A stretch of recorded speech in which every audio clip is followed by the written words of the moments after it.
Mes bien chers frères,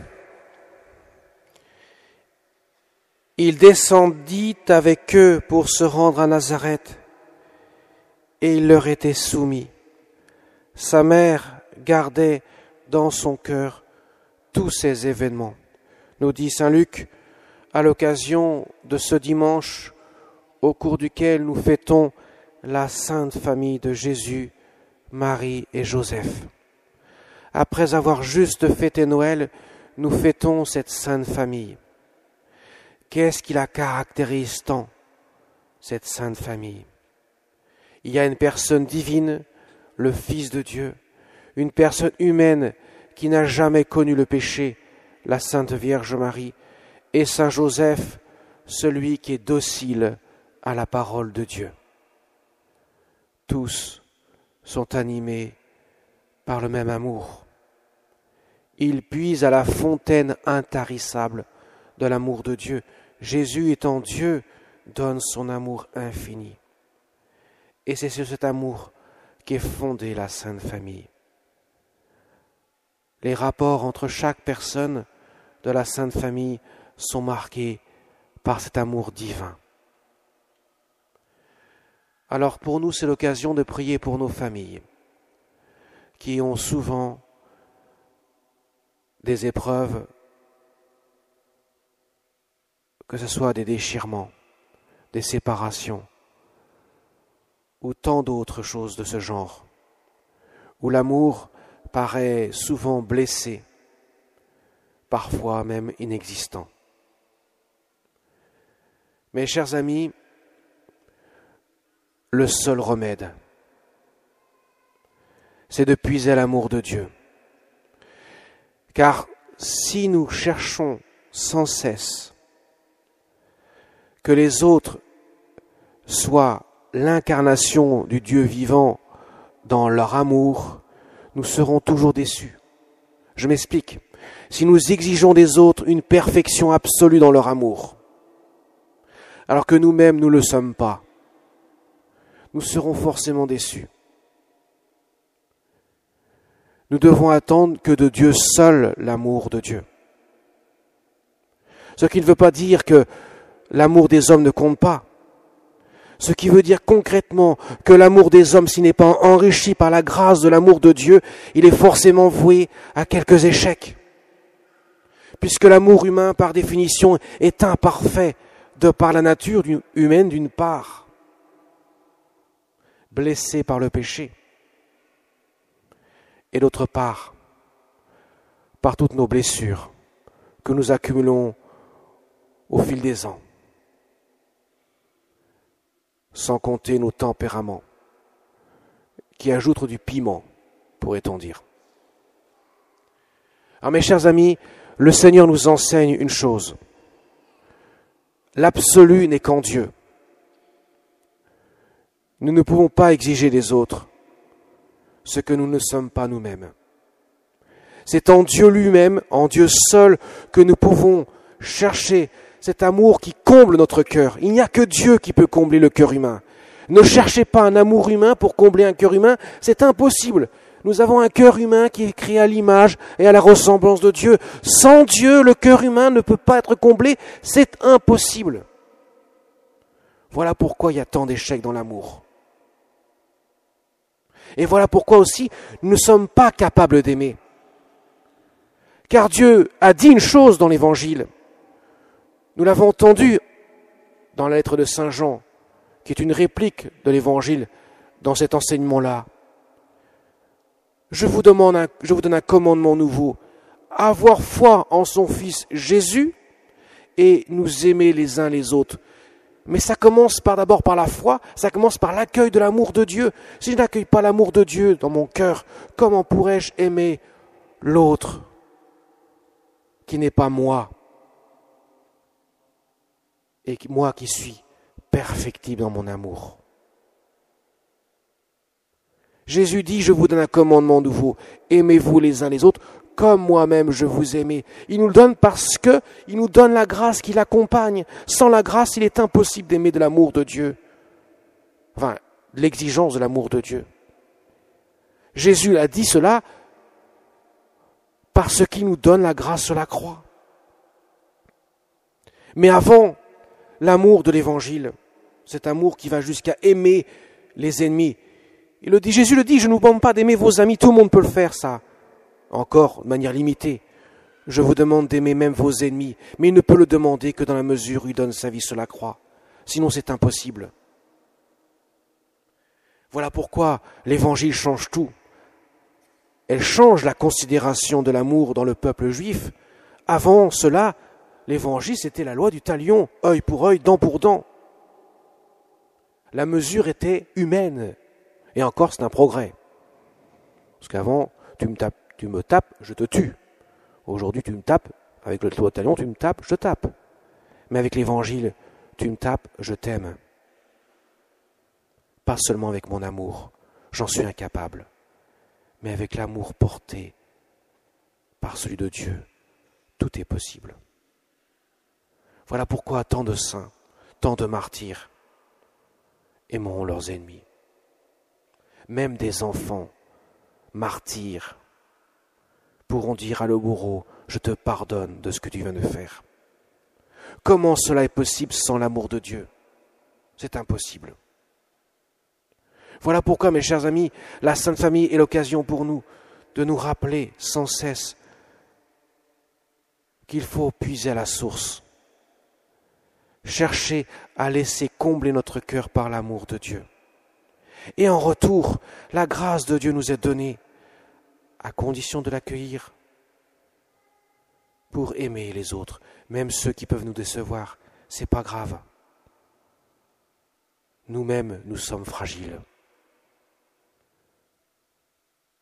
C'est dans cette mesure-là que notre cœur sera seulement comblé.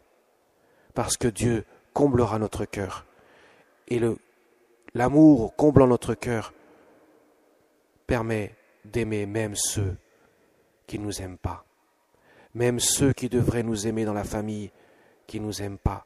Même ceux qui nous blessent, souvent involontairement. Mais que nous sommes blessés au plus profond nous-mêmes.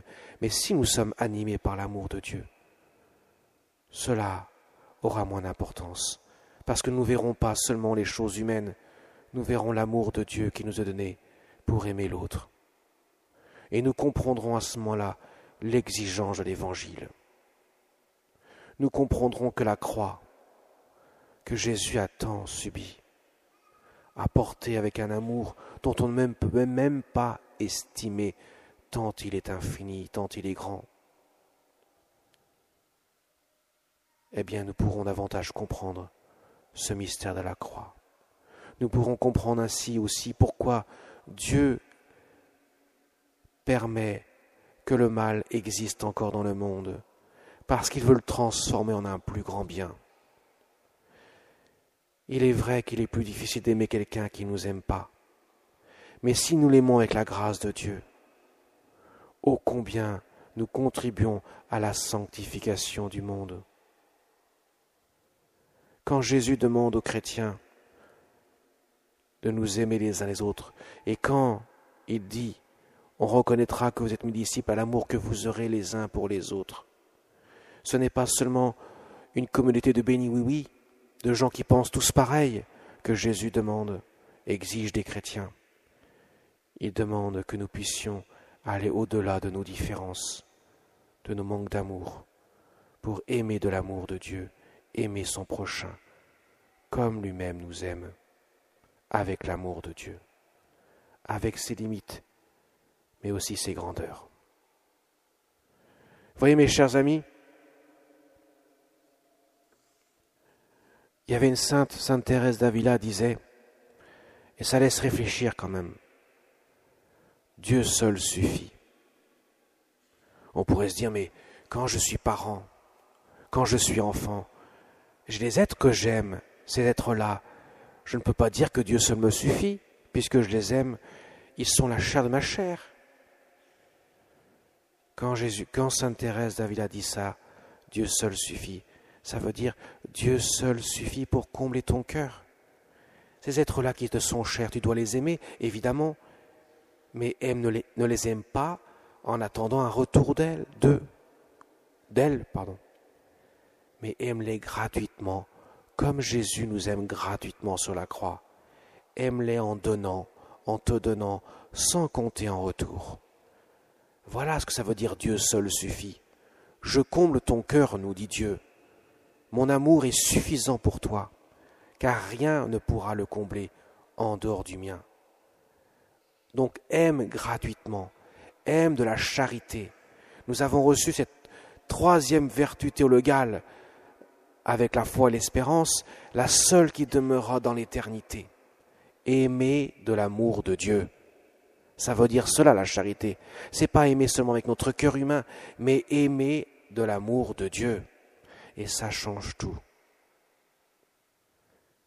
Voilà le sens profond de ce qu'est l'amour dans la Sainte Famille.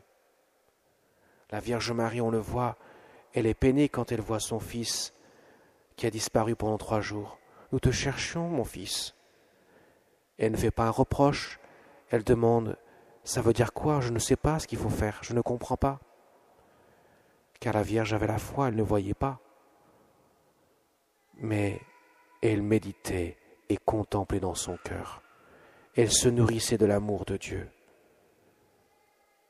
Et cela comblait son cœur. Et nous voyons Jésus obéir à ses parents.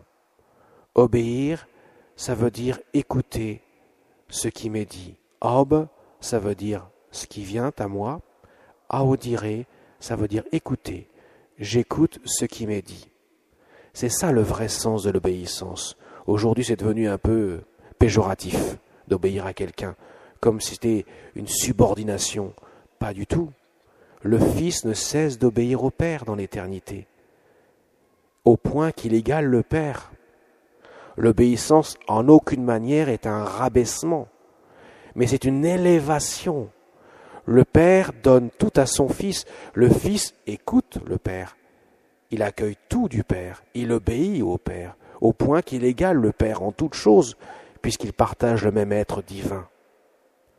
L'obéissance élève, comme exercer l'autorité, ça veut dire faire grandir. En aucune manière, ça veut dire écraser. Mais si c'est porté par l'amour de Dieu, l'obéissance, exercer l'autorité, ça ne peut qu'élever et non pas rabaisser. Alors mes chers amis, je vous invite, et je terminerai par là, à faire comme la Sainte Vierge. Méditez, contemplez dans le silence de votre cœur. Là où est Dieu, il est là, à la porte de notre cœur. Il frappe notre cœur. Et c'est la réponse à tous nos maux. L'homme est malade d'un manque d'amour, blessé par un amour contrarié. Voilà pourquoi il y a des guerres dans le monde. Voilà pourquoi il y a des séparations. Voilà pourquoi il y a des drames familiaux. Il n'y a pas des coupables qui seraient à jeter à la vindicte. Non, nous sommes tous faibles sans l'amour de Dieu. Nous avons tous besoin de l'amour de Dieu. Comme Jésus disait à Sainte Catherine des Siennes, « Moi je suis tout, parce que je suis Dieu, toi tu n'es rien, tu n'es qu'une créature. » Ce qui veut dire, tu n'es que parce que je te donne d'être. Alors demandons à la Sainte Vierge de pouvoir nous laisser inonder de la grâce de l'amour de Dieu, afin que nous puissions aimer à l'image des 3 personnes de la Sainte Famille. Amen.